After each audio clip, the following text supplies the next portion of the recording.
Welcome to the History Maps podcast. Picture the waters near the Moluccas, in what is today eastern Indonesia. Right, down in the Spice Islands. Yeah, exactly. The year is 1521, and two vastly different fleets cross paths out on the water. And it's quite the contrast. It really is. On one side, you have the remnants of Ferdinand Magellan's expedition. They're currently commanded by Sebastian Elcano. Right, because Magellan is already dead at this point. Exactly. So these European ships are battered, they're leaking, the crews are exhausted and dealing with scurvy. They are desperately trying to navigate back to Spain with a cargo of cloves. Just trying to survive, really. Yeah. But on the other side, cutting through the water, is a massive, highly disciplined Southeast Asian war fleet. An entirely different level of naval organization. Right, and at the command of this armada is a young indigenous prince named Ak. He's fresh from a naval victory in Borneo, fighting on behalf of the Sultanate of Brunei. So you have this moment of profound mutual confusion. Exactly. Yeah. The Spanish assume this indigenous leader is just, some local chieftain paddling around his home island. They have absolutely no comprehension of who they just intercepted. Right. They don't realize he's a high-ranking admiral of a transoceanic network. He's deeply embroiled in a localized Cold War between two wealthy city-states located thousands of miles away from Europe. It is an encounter that really upends the conventional Eurocentric narrative of history. I mean, the Spanish thought they were stepping into an empty frontier. Like a blank slate. Yeah, exactly. But in reality, they were stumbling blindly into a mature, complex geopolitical arena, one that had been operating for centuries. And that geopolitical arena is exactly what we are exploring today. Our mission for this deep dive is a comprehensive, highly detailed exploration of the pre-colonial Kingdom of Maynila. Looking exclusively at the era before European colonization. Right. We want to chart the organic rise of a wealthy, interconnected maritime society located on the Pasig River Delta. This is part of our Southeast Asian History series. And we are pulling from a variety of sources for this, historical analyses, archaeological reports, and linguistic studies. Because when you look at a map today, you are conditioned to see rigid borders, distinct nation-states with hard lines drawn on paper. But that is a relatively recent invention. It is. So today, we want you to look at geography entirely differently. We're exploring a fluid, sea-based world where rivers were the highways. Power was measured in people and trade, not stationary lines on a map. To understand the polities of Manila Bay, you really have to invert your view of the ocean. What do you mean by invert? Well, for people raised in continental mindsets, the ocean is a barrier, right? It's the place where the land stops. Right, the edge of the world. Exactly. But for the societies of pre-colonial Southeast Asia, the ocean was the connective tissue. The water was the center of their world. Not the edge. Right. Polities like Maynila thrived precisely because they mastered the navigation of those liquid highways. So let's trace the roots of that mastery. The foundation of Maynila begins roughly 3,500 years ago. It traces back to the Austronesian expansion. Starting from Taiwan? Yeah, starting from Taiwan and sweeping downward through the Philippines. Eventually, they reached as far as Madagascar to the west and Hawaii to the east. It's a massive migration. It is. And when I think about maritime migration in the ancient world, I usually picture hugging the coastline, keeping land in sight. But the Austronesians were doing something fundamentally different. They were true pelagic navigators. Meaning open ocean. Yes, crossing open ocean long before the invention of the magnetic compass. And that required profound engineering knowledge. Right, which brings us to the outrigger canoe. Yeah, the cornerstone of this expansion. Because if you hollow out a log and put it in the ocean, it rolls. It has no stability. Exactly. The natural solution might be to build a wider, deeper hull like European galleons, but that requires massive timber. It creates immense drag, right? Right. So the Austronesian solution was lateral support. They attached parallel floats to the main hull using crossbeams. So they basically built a lever system onto the boat.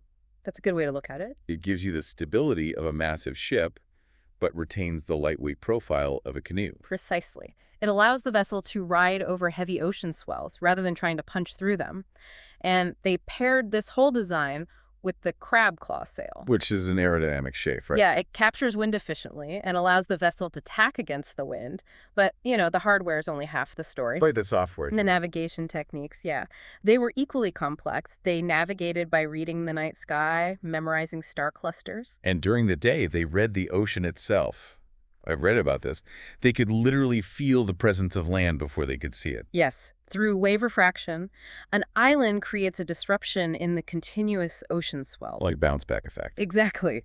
The swells hit the island and bounce back, creating a specific crosshatch pattern on the water's surface. So a navigator could just sit there and feel it. An experienced Austronesian navigator could sit in the hull, feel the pitch and roll of the vessel, and determine the direction of an unseen island simply by the texture of the waves. That is just highly attuned environmental awareness. So, armed with this technology, these navigators moved southward. Down into the archipelago. Right. And between the 10th and 12th centuries, we see Tagalog speakers expanding into the Manila Bay region. But they didn't settle on a pristine, solid plain. No, they arrived at a low-lying wetland, a delta shaped by the Pasig River emptying into the bay. And the Pasig River is a short but incredibly vital waterway, isn't it? It is. It serves as a drain for Laguna de Bay, which is a massive inland freshwater lake. It connects that lake directly to the ocean. But settling on this delta meant living in a volatile environment. You have seasonal monsoons, severe typhoons, and aggressive tidal shifts. Constant water movement. So how do you build a permanent settlement in a place that regularly turns into a swamp? You can't lay down a heavy stone foundation. It would just sink right into the mud. So their architectural solution was the stilt house. Built out of local materials, right? Entirely local, highly renewable materials, primarily bamboo and the nipa palm. By elevating the living floor on heavy timber or bamboo posts, they solved multiple problems at once. Like flooding. Right. When the annual floods arrived or the tide surged, the water simply passed underneath the house without destroying the living quarters. And it probably helped with the heat, too. Yes, the elevation provided ventilation in the extreme tropical heat. It also kept the inhabitants safe from ground-dwelling pests. It's essentially architecture that yields to the environment rather than trying to dominate it. That's exactly what it is. Because if a typhoon hits, a stone wall shatters under the wind pressure. But bamboo bends. And even if the house is destroyed, the materials are abundant. The community can rebuild the structure in a matter of days. And the roof material ties into this too, right? The nipa palm thatch. Yeah, it's lightweight, naturally water-resistant, and woven tightly to shed heavy rain. So this entire cultural package, outrigger canoes, stilt architecture, root crops, it allowed them to dominate this delta. It gave them the tools they needed. Which brings us to the name of the settlement they established. There is this deeply entrenched belief about the name Maynila. Ah, the nylad plant story. Yeah. The popular belief is that the name is derived from a white mangrove shrub called the nylad plant. And the story goes that people called it Maynilolad, meaning where the nylad grows. And then the G eventually just fell off. Right. But the linguistic evidence heavily contradicts this, doesn't it? It completely refutes it, actually. The nylad plant origin is a much later colonial era invention. Really? Why is that? Well, if you look at the structure of the Tagalog language, it is highly improbable for speakers to simply drop a terminal consonant like a D. They preserve those hard endings. Exactly. Tagalog preserves its hard endings. Furthermore, if you examine the earliest surviving historical documents and maps from the region, the name is never recorded with a D at the end. Not even once. Not once. It is consistently recorded as Maynila. So if it's not a mangrove bush, what does Maynila actually mean? The prefix Mayna in Tagalog simply means there is, or where something is found. The root word is nila. Okay, and what is Nila? It's a borrowed linguistic term. It derives from the Sanskrit word nila, which means indigo. Oh, wow. So Maynila translates to where indigo is found. Yes, and archaeological evidence supports this, showing that dye production was an early and vital economic activity in the region. Now, this is where we need to pause and put the pieces together. The people settling this delta are Austronesian. Their language family traces back to Taiwan. Right. But Sanskrit is an Indo-Aryan language originating in the Indian subcontinent. How does a Sanskrit word for a dye become the foundational name for an Austronesian settlement? It operates as a historical footprint. A Sanskrit word didn't simply blow across the ocean. It was carried in the mouths of merchants. Ah, trade. Yes. Long before Manila consolidated into a powerful polity, the Manila Bay region was a node in a vast Asian trade network. Merchants from Hindu-Buddhist spheres of influence were sailing into the bay. Places like Srivijaya or Majapahit in modern-day Indonesia. Exactly. They were looking for raw materials, and they found a population producing indigo dye. It's like how the English word coffee comes from the Arabic kawa. Yeah. The vocabulary traveled alongside the actual goods. That's a perfect analogy. When these foreign traders interacted with the local Tagalog populations, they exchanged not just goods, but terminology. So the adoption of a Sanskrit root word demonstrates that these early settlements were already participating in an international dialogue of commerce. They were outward-facing from their very inception. And this deep integration into maritime trade networks fundamentally shaped how they organized their society. It had to. They didn't structure themselves like landlocked agrarian kingdoms. Their political organization was built around the realities of moving people and goods over water. Let's look at the foundational building block of this society, the barangay. Right, the barangay. The term itself is a direct evolution of the word balangay. And a balangay was a type of boat, correct? Yes, it was the specific type of large lashed lug outrigger boat used during the original Austronesian migrations. So the boat literally becomes the metaphor for the community. It does. A barangay was a socio-political unit, essentially an extended kinship group. How big were these groups usually? It typically consisted of anywhere from 30 to 100 families. It was led by a headman or local leader known as a datu. Okay, so you have a datu leading 30 to 100 families. Right, and the people in a barangay were bound together by mutual defense, shared labor, and blood ties. They operated as an independent entity. But 30 to 100 families isn't enough to control a major trade hub like the Pasig River Delta. No, it's not. To manage the influx of foreign merchants, these small units had to scale up. And they did. When several independent barangays settled close together, usually at strategic coastal choke points, they formed a larger settlement. And what was that called? Early Tagalog dictionaries refer to this clustering of barangays as a bayan. Okay, and Maynila was a bayan. Yes, a very prominent one. It was overseen by a paramount ruler who held the title of Lakan or Raja. Now, if I apply a Western medieval framework to this, I picture a king sitting in a stone keep, taxing the peasants and claiming ownership over a rigidly defined territory. But that framework completely fails here. Right. The bayan was radically decentralized, wasn't it? Completely.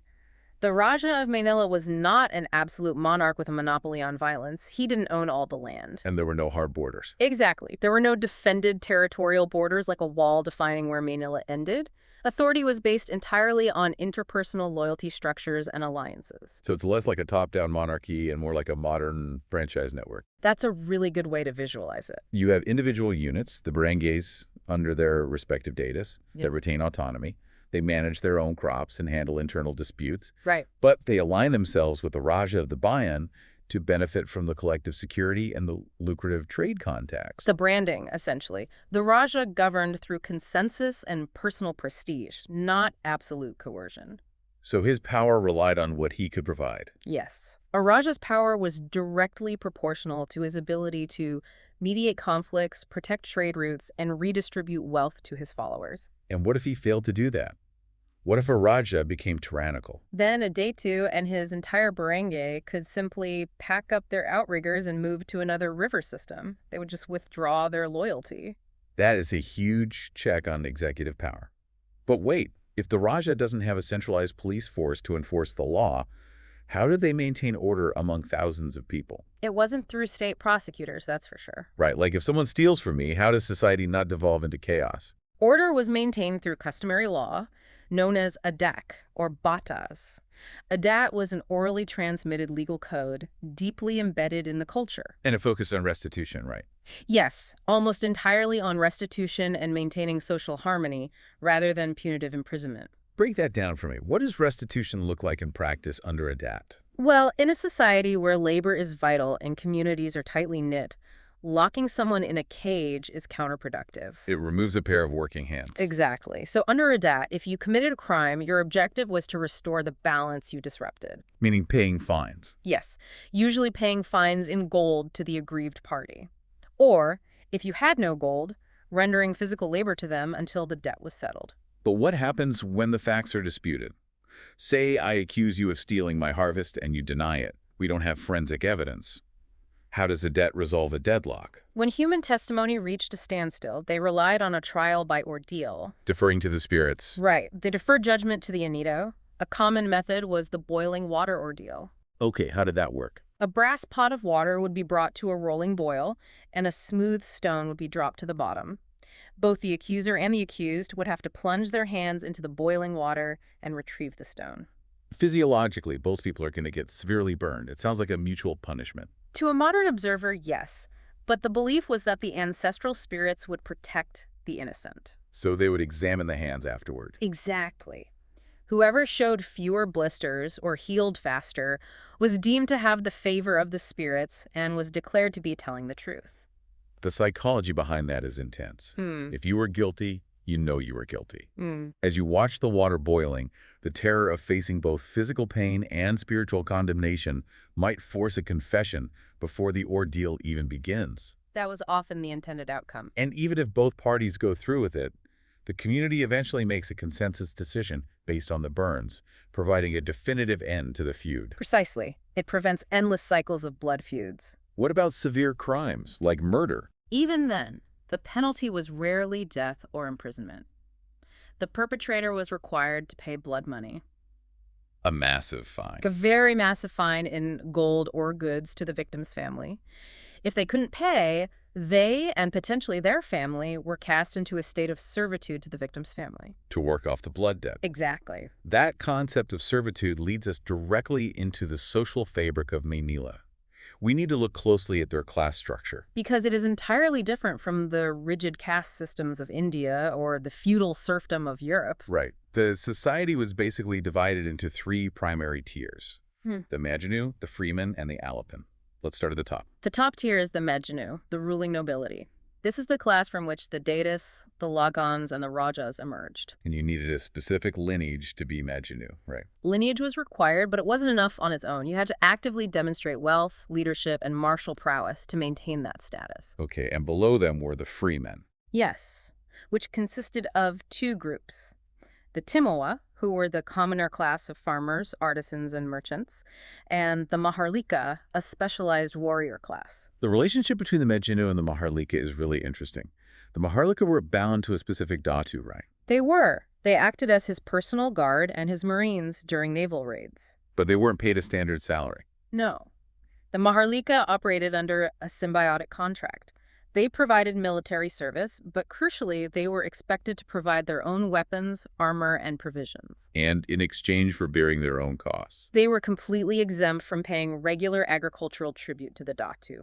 Furthermore, they were entitled to a direct share of the spoils from any successful raid or trading expedition. It's almost like a private military contractor model. You bring your own gear, you risk your life, but you get a cut of the profits and you don't pay taxes. That's a very accurate comparison. It ensured that the Datu had a highly motivated, self-equipped martial force. And the Maharlika had a direct economic incentive to see the Datu succeed.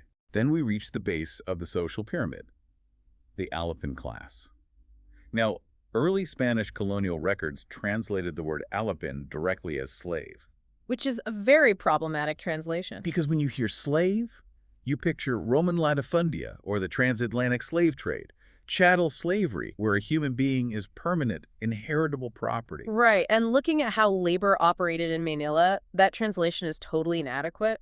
Translating Alapin as slave obscures the economic reality of the region. So how did it actually work? The Alapin system was not based on race or permanent subjugation. It was a debt-based, time-limited mechanism for mobilizing labor. And to understand why it existed, we have to look at the economics. In pre-colonial Luzon, land was practically infinite. Vast tracts of jungle, riverbanks, fertile delta. But people were scarce. Very scarce. Without a fiat currency system and with an abundance of land, the single most valuable resource a society possessed was human labor. So labor becomes the currency.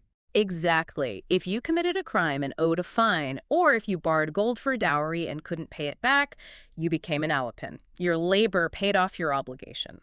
And there were distinct levels to this, right? It wasn't a one-size-fits-all status. Right. There were two main categories. The Alaping Namahe and the Alaping Seguilit.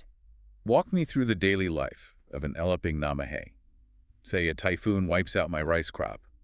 I borrow gold from you, a wealthy Majanu, to feed my family, but I can't pay you back.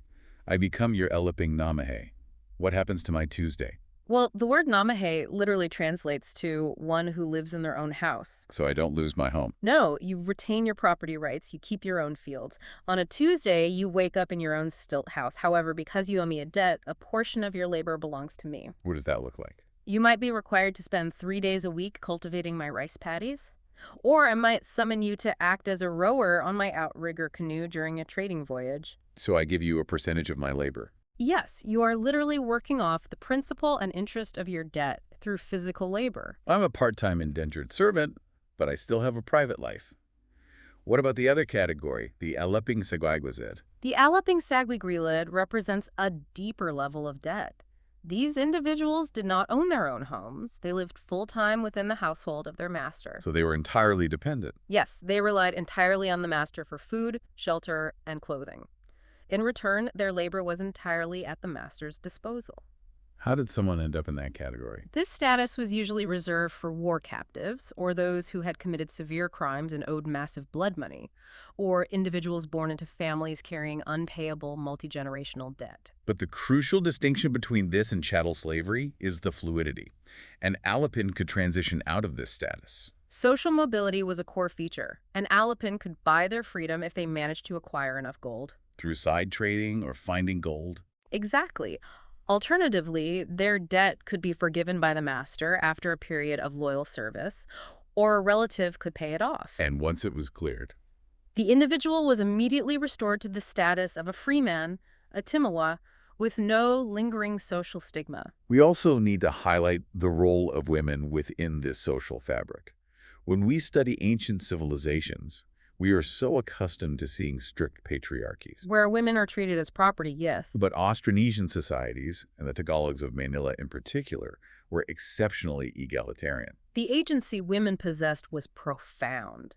A woman could inherit and own property in her own name, separate from her husband. They were deeply involved in the economic engine, too. Very much so. They managed agricultural production and engaged directly in commerce and trade negotiations with foreign merchants. And their rights extended to marriage as well. A woman had the legal right to initiate a divorce. Yes, and if a marriage was dissolved, customary law dictated that any property acquired during the marriage was divided equally between the husband and the wife. Which is very progressive for the time. It is.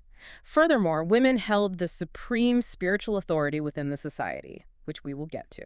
Their power wasn't just economic, it was cosmological. Now, to maintain this complex social structure, to reward the Maharlika warriors, and to keep the Timawa loyal, the ruling Majanu needed wealth. A Raja's prestige relied entirely on his ability to distribute luxury goods. Because you can't pay a dowry or settle a blood debt with kind words, you need hard assets. And that brings us to the economic engine of Maynila. It operated as a massive maritime entrepot. Maynila was a strategic distribution hub. It sat right at the intersection of local production and international demand. So what were they exporting? Well, the local economy produced highly valuable exports. They panned for gold in the inland rivers, smelting it into standardized currency. And they harvested pearls? Yes, pearls from the coastal waters, deer hides, and most critically, massive quantities of beeswax from the interior forests. Let's focus on the gold first. They weren't just trading raw, unmeasured dust. They used a specific currency called pilancitos. How exactly did that work? Pilancitos are a remarkable archaeological find. They are tiny, conical gold nuggets resembling small beads. And they were standardized. Yes, that's what makes them a true currency. Local goldsmiths would smelt the gold and weigh it using a highly precise system based on the weight of specific local seeds, like the saga seed. So they had a set weight. Right. Once the gold was weighed to a standard unit, it was shaped and stamped with a character, often the character Ma in the indigenous Beibane script. So when a trader arrives from another island, they don't have to guess the value of the gold. They see the stamp, they know the weight, and they know its purchasing power. It streamlines the entire maritime trade network. They also use touchstones. What are those? Dark stones against which they would rub the gold. By examining the color of the streak left on the stone, an experienced merchant could immediately determine the purity of the alloy. That is incredibly precise. Now, the second export that is really interesting is beeswax. Pearls and gold make sense. But why was there such an insatiable demand for beeswax? The primary buyer for beeswax was the Chinese Empire, specifically merchants from the Ming Dynasty. China required staggering quantities of beeswax. For candles and varnishes, right? For some of it, yes, for imperial ceremonies and ceramics.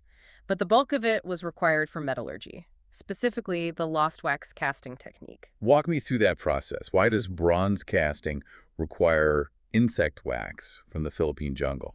Well, to cast a complex bronze artifact, say an ornate temple bell or a statue, an artisan first sculpts the exact desired object out of solid beeswax. Because wax is malleable and holds detail. Exactly. Once the wax sculpture is perfect, they coat the entire thing in layers of wet clay, leaving a small channel open at the top. Building a clay shell around a wax core. Right. Once the clay dries, they fire the mold in a kiln.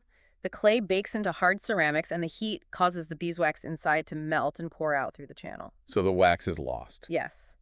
What remains is a perfect, hollow, negative space inside the clay mold. The artisan then pours molten bronze into the channel. Which replicates the original sculpture. Perfectly. But because the wax melts away and the clay mold is destroyed every single time, you can't mass produce these without a continuous supply of raw beeswax. And China had depleted its local sources. Yes, so they turned to the dense forests of Luzon. The Luzons gathered the wax, brought it down the rivers, and traded it. And in return for the gold, pearls, and wax, what was Maynila importing? They imported prestige goods, high-quality Chinese porcelain, which was highly prized for burial goods or dowries, silk, and from Japanese traders, they imported forged iron swords and metal tools. But the mechanics of this trade, how the goods actually moved, is the defining characteristic of the region. It wasn't just an open market. No, there was a highly organized duopoly operating at the mouth of the Pasig River. You had Maynila on the southern bank, and directly across the water on the northern bank was the older settlement of Tondo. Tondo and Maynila represented a brilliant division of labor, a maritime non-compete clause, essentially. How did they divide it? Well, Tondo was strategically positioned near the deeper waters where the large, heavy Chinese merchant ships, the junks, could safely anchor. Therefore, Tondo acted as the exclusive import wholesaler. So Tondo controlled the arrival of foreign vessels. Exactly. And Manila, on the other hand, possessed the massive, shallow draft outrigger fleets. So Manila managed the downstream logistics. Explain the physical mechanics of this. A massive Chinese trade ship sails into Manila Bay. They don't just pull up to a dock and open a storefront. No. The local rulers in Tondo had a highly aggressive mechanism for enforcing their monopoly. When a Chinese ship dropped anchor, local officials would row out and sometimes physically remove the sails and the heavy wooden rudder of the foreign vessel. They literally impounded the ship by taking the steering wheel. That is incredibly bold. It was a demonstration of absolute control over the harbor. It wasn't an act of war. It was standard operating procedure. Once the ship was immobilized, what happened? The local Rajas and Datas would board and negotiate. They would purchase the entire cargo of the ship on credit. They might pay a fraction up front using gold piloncitos or forest products. And Tondo hands the goods over to Maynila. Exactly. Maynila loads those porcelain jars and silks onto their fleets of outrigger canoes. Maynila's navigators then sail out across the archipelago, traveling south to the Visayas, Mindanao, even the Moluccas. And they retail those goods at a massive markup. Right, trading them for more gold, beeswax, and labor. And because Maynila's fleet was so expansive, an interesting linguistic quirk developed. It did. The trading vessels of Maynila were so consistently packed with Chinese porcelain that the local populations in places like Cebu began referring to Maynila's boats as Chinese boats. Using the term Sanina. Yes. They associated the Tagalog merchants directly with the Chinese products they carried. So after months of trading, Maynila's fleet returns to the Pasig River.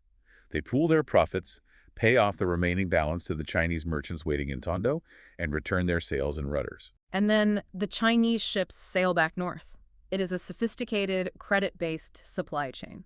Tondo operates the import warehouse. Maynila operates the distribution fleet. Which is why early observers noted that the Tagalogs were more traders than warriors. Their wealth was derived entirely from moving goods. But trade routes carry more than just silk and beeswax. When you have ships arriving from Borneo and Malacca, they bring new ideas and philosophies. And new faiths. Right. This influx led to a complex evolution in the belief systems of the region. Let's examine their cosmology.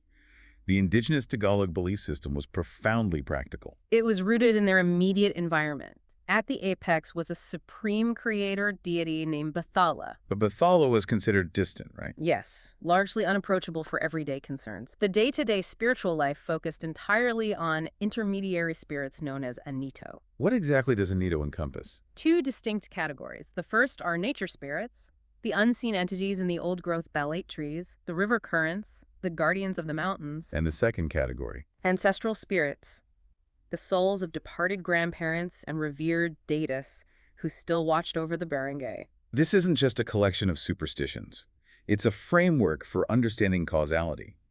If a sudden squall capsizes your boat, it's not random chance, and Anito has been offended. Exactly. The relationship was highly transactional. You had to appease them and negotiate with them. And to conduct these negotiations, society relied on specialized spiritual leaders, the Babilon, or in the Tagalog region, the Catalonan. Which brings us back to the egalitarian nature of the society. The vast majority of Catalonians were women. And if they were men? They were typically gender-variant individuals, often adopting female dress and societal roles. Spiritual authority was completely detached from strict patriarchal lines. How did a Catalonan mediate with the spirits? What did a ceremony look like? They performed rituals known as paganito. These were elaborate community events. The Catalonian would enter a deep, trance-like state, often induced by rhythmic chanting, drumming, and rice wine. And during this trance, The Catalonian would channel the Anito, speaking with the spirit's voice to diagnose an illness, predict the outcome of a raid, or demand specific offerings to restore balance. offerings like gold or food. Right, or a sacrificed pig. So you have this deeply rooted animist system. But starting in the 13th and 14th centuries, a new, radically different cosmology arrives: Islam. Yes. Islam had been moving steadily eastward along the maritime Silk Roads, establishing footholds in Sumatra, Malacca, and eventually the Sultanate of Brunei. And from Brunei, Muslim traders began sailing into Manila Bay. Now, when we think of the spread of religion, we often picture military conquest, armies forcing conversion. But that is not how Islam arrived in Luzon. Not at all. The Islamization of the Pasig River Delta was a completely voluntary, elite-driven process. Adopted almost exclusively by the Majinu class. Exactly. The commoners largely retained their indigenous practices. Why does a local ruler, who already derives his authority from a system of Anito, decide to adopt a foreign monotheistic religion? The incentive was overwhelmingly economic and diplomatic. By the 15th century, the Islamic maritime networks controlled the vast majority of wealth flowing through Southeast Asia. So if the rulers of Maynila wanted direct access to those markets, they needed to speak the same cultural language. Right. Adopting Islam provided immediate geopolitical advantages. It integrated them seamlessly into a global commercial brotherhood. So adopting the title of Raja essentially acted as a diplomatic passport. It signaled to a visiting merchant, "You can trust us. We operate under the same broad cultural framework." Precisely. It was as much a geopolitical alignment as it was a spiritual awakening. And because it was driven by pragmatism, it resulted in a profound level of syncretism. A blending of the two faiths. This is the part that demands an explanation. How do you reconcile orthodox monotheistic Islam with an animist system that sacrifices pigs to river spirits? They existed through compartmentalization. The sources describe a society where Islamic scholars called panditas were imported to conduct Quranic readings for the elites. But simultaneously, Those same elites would still call upon the Catalonian to perform a paganito ritual if a family member fell severely ill. they hedged their spiritual bets. Exactly. Furthermore, the adoption of Islam had strict limits. Their indigenous customary law, adat, remained the supreme legal code over strict Islamic Sharia. And the resilience of their culture is illustrated by diet, too. Yes. Early Spanish observers noted with confusion that many of the elites in Maynila, who proudly identified as Muslim, still openly consumed pork. Which is obviously strictly forbidden in Orthodox Islam. Right. It highlights that they absorbed foreign influence on their own terms. They didn't violently erase their ancestral cosmology. They simply layered the new beliefs over the old ones. Pragmatism over strict orthodoxy. Always. But this diplomatic and religious alignment with the Islamic world, specifically with the Sultanate of Brunei, would soon become the defining factor for Maynila. Because Maynila was seeking to elevate its standing and break the power of its older neighbor, Tondo. Which brings us to the geopolitical maneuverings. There is a persistent legend regarding the founding of Maynila. It claims that a Bruneian commander named Raja Ahmad sailed into the bay and defeated a Majapahit ruler named Raja of Yirjakaya in the year 1258. It's a dramatic story, but historical and archaeological analysis rigorously corrects this timeline. The dates simply do not align with physical reality. Why not? Well, the Majapahit Empire didn't even exist as an entity until the year 1293. Furthermore, the Sultanate of Brunei had not yet adopted Islam by 1258. So the legend of a grand battle in 1258 is largely myth. But what was the actual historical dynamic between Brunei, Tondo, and Maynila? The actual dynamic crystallized much later, around the year 1500. At this point, the Sultanate of Brunei was operating under an incredibly ambitious ruler, Sultan Bolkiah. And Brunei was expanding its economic footprint across the South China Sea. Correct, and Manila Bay was a massive target because of that China trade we discussed earlier. But remember the duopoly. Tondo held a very tight monopoly on the wholesale arrival of Chinese merchant ships. Right, Tondo controlled the choke point, and Brunei wanted direct access to that wealth. They didn't want to deal with Tondo's terms. So what did they do? Sultan Bolkiah decided to disrupt the market. Brunei intervened, utilizing military pressure and political marriages to break Tondo's monopoly. They couldn't just wipe Tondo off the map, so they created a competitor. Exactly. They threw their massive wealth and naval support behind the settlement on the southern bank of the Pasig River, Maynila. They established Maynila as a satellite state. Yes, a heavily defended satellite state of a Bruneian sultanate, elevating a specific royal lineage, the House of Suleiman, to power. By propping up Maynila, Brunei creates a counterbalance. Maynila handles Brunei's interests, bypassing Tondo's blockade. Which creates an incredibly tense environment on the delta. You have these two wealthy, armed settlements staring at each other across a narrow river. A localized Cold War. The elites intermarried constantly, but fiercely disputed control over the waterways. To illustrate how complex this web became, we have to look at a vignette involving Prince Aik.